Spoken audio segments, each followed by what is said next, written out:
Virgo, hello. Ito yung reading mo para sa Feb 19 to 28 or kung kailan man makarating sa itong reading na to.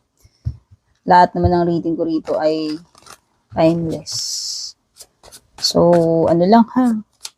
Quick read lang po ito. Devil card is Capricorn energy followed by Ace of Wands. Could be Aries, Leo, Sagittarius. Or merong Taurus, Virgo, or Capricorn energy.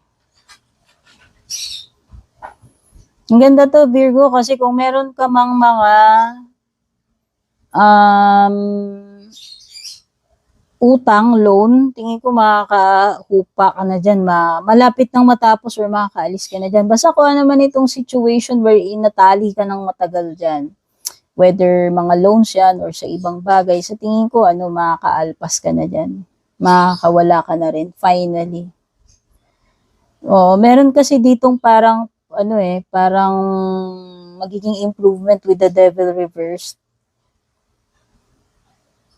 Parang magkakaroon ng realization.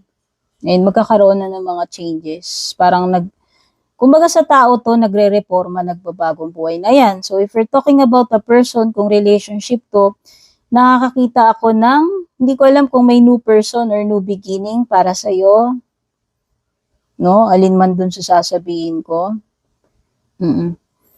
Actually, may important decision to make when it comes to pera.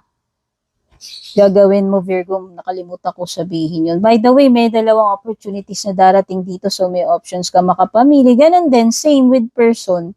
Kung meron mang person na darating sa'yo, I think merong new person, so makakapili ka between dalawang person dito eh. Okay?